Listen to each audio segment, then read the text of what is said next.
എനിക്ക് അല്ലെങ്കിൽ തന്നെ പിന്നെ കുട്ടിയായിരിക്കുമ്പോൾ തന്നെ എനിക്ക് ഐഡിയോളജിയോട് താല്പര്യമാണ്. അതെ. ഞാൻ അതിൻ്റെ ഒരിക്കലും ഞാനൊരു ഒരു സംഘടനയിലും അംഗമൊന്നും ആയിട്ടില്ല ഇല്ല. ഒരിക്കലും. അതെ. പക്ഷേ ഒരു വളരെ മാനുഷികമായിട്ടുള്ള ഒരു ഒരു ഒരു അജണ്ടയാണ് അതിനുള്ളത്. അതെ. അതാണ് ശരിക്കും പറഞ്ഞാൽ. അതെ. അതിനെ പ്ലൗട്ട് ചെയ്യുന്നുണ്ടത് വേറൊരു കാര്യം. അതെ. എല്ലായിടത്തും എല്ലാ സ്ഥലങ്ങളിലും അതെ. ഉണ്ടായിട്ടുണ്ടത്. ഉം. പക്ഷെ അത് കാരണം പക്ഷെ അതിൻ്റെ ഒരു പിന്നെ മനുഷ്യരാശിക്ക് അത് ഉണ്ടാക്കിയിട്ടുള്ള സംഭാവന എന്ന് പറഞ്ഞാൽ വളരെ ഗംഭീരമാണ്. ശരിക്കും പറഞ്ഞാൽ ആ പടത്തിന് വളരെ ഒരു കോംപ്ലക്സ് ആയിട്ടുള്ള സ്ട്രക്ചറാണ് ആ പടത്തിൻ്റെ. ഈ പലരും എന്താ വെച്ച് കഴിഞ്ഞാൽ ഒരു പടം കണ്ടിട്ട് ഇത് നമുക്ക് ഗുണമോ ദോഷമോ ഇങ്ങനെ അതിനെ കാണുന്നത്. അതെ. ഇത് നമുക്ക് വേണ്ടിയോ അത് നമുക്ക് എതിരോ എന്നാണ്. അങ്ങനെ കാണുന്നത് വലിയ തെറ്റാണ്. തീർച്ചയായും. പല ലെയേഴ്സിലായിട്ട് ഉണ്ട്. ഞാൻ ഈ പടം ചെയ്യുമ്പോൾ ഉം. ഓരോ പടം ചെയ്യുമ്പോഴും ഞാൻ ഉദ്ദേശിക്കുന്നത് നിങ്ങൾ 2 മണിക്കൂർ നേരത്തേക്ക് നിങ്ങളോടൊരു കഥ പറയുക മാത്രമല്ല ഞാൻ ചെയ്യുന്നത്. നിങ്ങളെ അനുഭവിപ്പിക്കുക. ഈ ഏറ്റവും കുറച്ച് സമയം കൊണ്ട് ഏറ്റവും കൂടുതൽ അനുഭവിപ്പിക്കുക. അത് പല ലെയർ കാണും. അതുകൊണ്ടാണ് ലെയർ ചെയ്യുന്നത്. ഉം. ഉം. അതിന് പല അർത്ഥന്യാസങ്ങൾ കാണും. അതെ.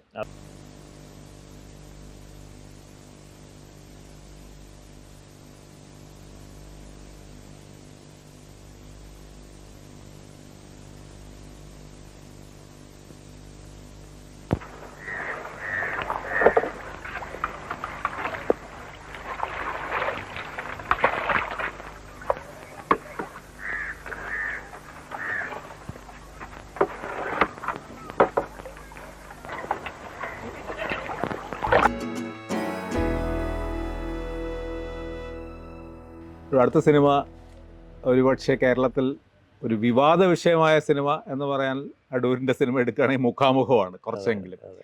അപ്പോൾ ഞാൻ ഓർക്കുന്നത് എനിക്കത് കൂടുതൽ പറയാൻ പറ്റുന്നത് എൻ്റെ അച്ഛനായിരുന്നു അതിൻ്റെ ഒരു പ്രധാനപ്പെട്ട വിമർശകൻ.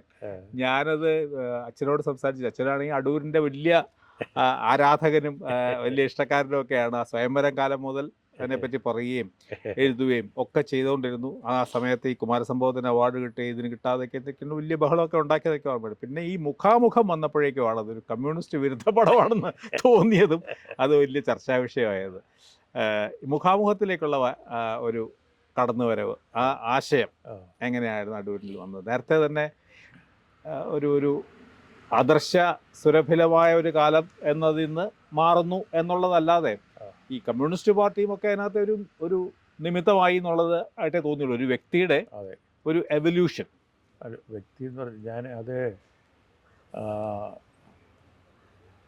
കമ്മ്യൂണിസ്റ്റ് പാർട്ടിയിൽ പിന്നെ ഞാൻ എൻ്റെ കൊച്ചു നാളിൽ നിന്ന് വായിക്കുന്ന സ്വഭാവമുണ്ട്.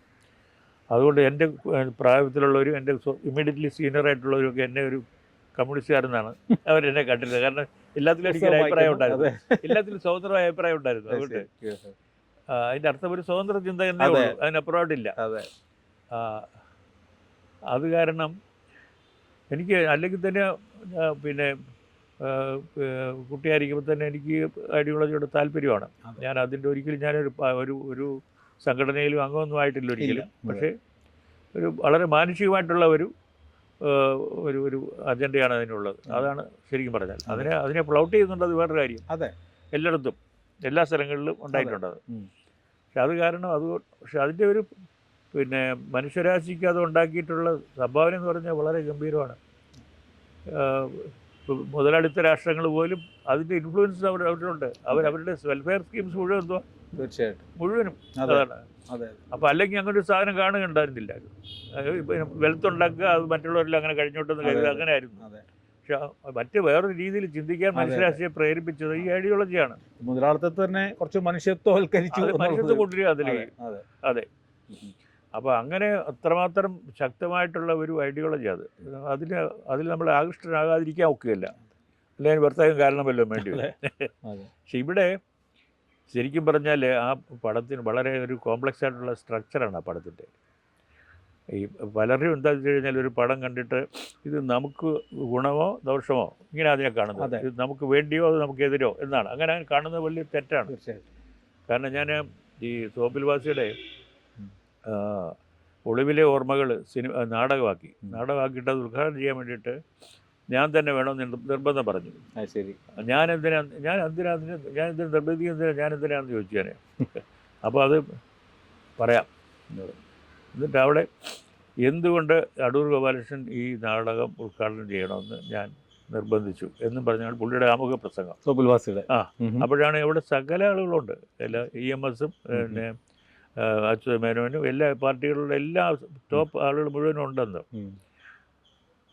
അത് കഴിഞ്ഞ് അദ്ദേഹം സംസാരിച്ചപ്പോൾ ഞാൻ വിചാരിച്ചു ഇത് റെക്കോർഡ് ചെയ്യേണ്ടതായിരുന്നല്ലോ, അന്നൊന്നും വലിയ ഫെസിലിറ്റി അല്ലേ.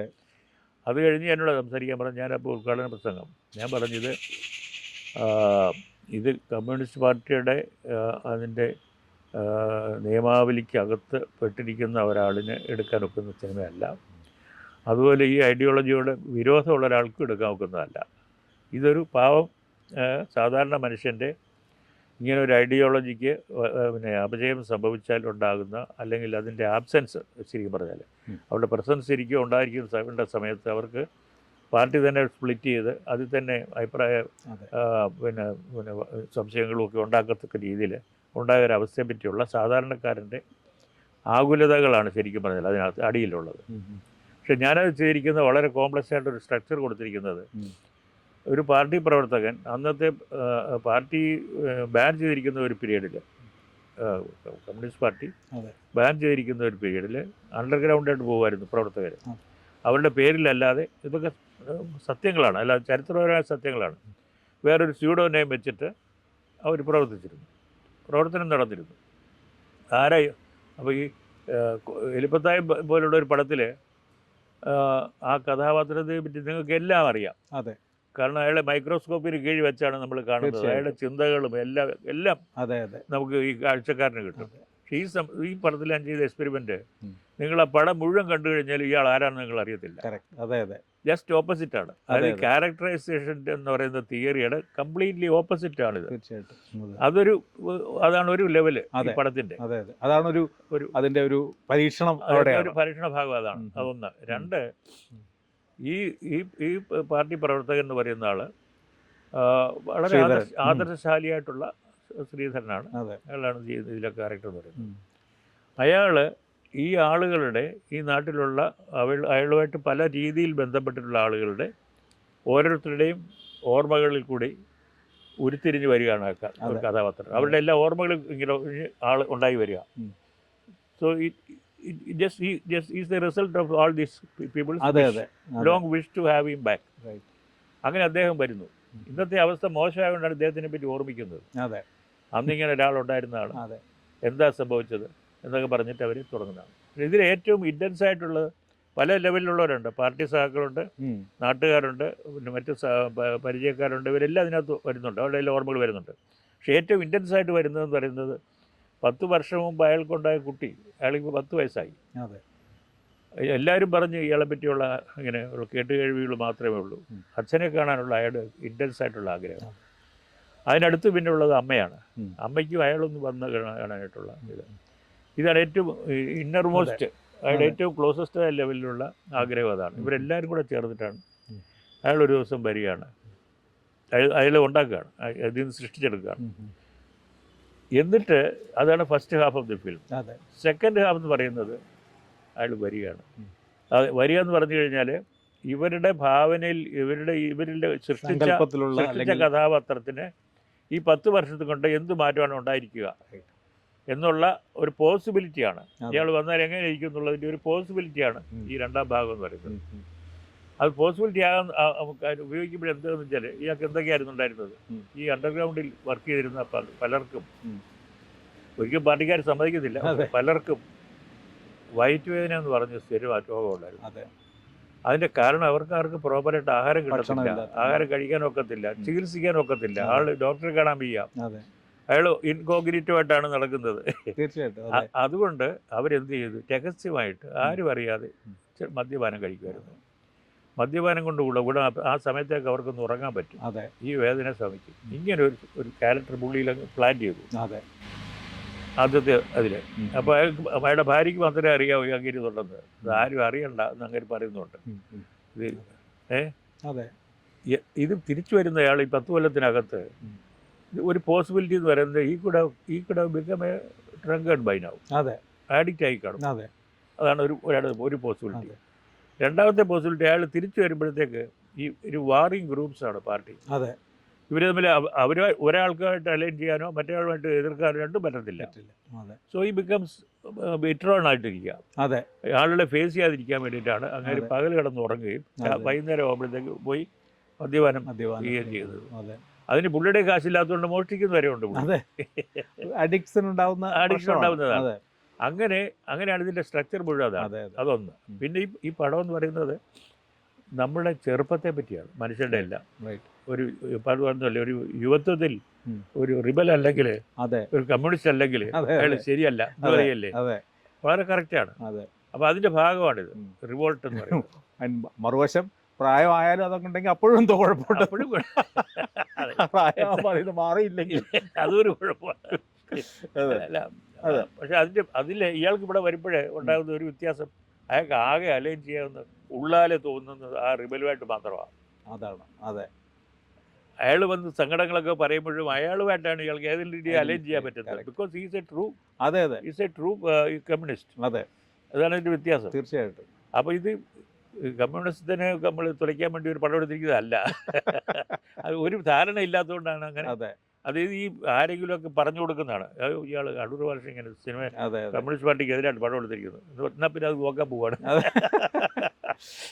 ഇതാ സംഭവിച്ചത്. അത് കമ്മ്യൂണിസ്റ്റ് പ്രസ്ഥാനത്തിന് വന്ന അപജയത്തെക്കുറിച്ചുള്ള ഒരു അഭിപ്രായ പ്രകടനം കൂടെയാണോ അത്?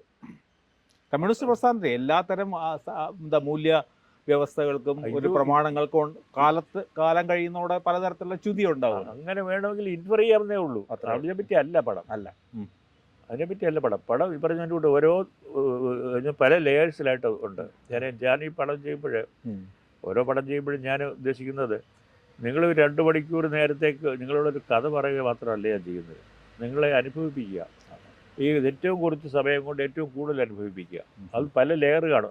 അതുകൊണ്ടാണ് ലെയർ ചെയ്യുന്നത്. അതിന് പല അർത്ഥന്യാസങ്ങൾ കാണും. അതെ അതുകൊണ്ടാണ് അങ്ങനെ വരുന്നത്.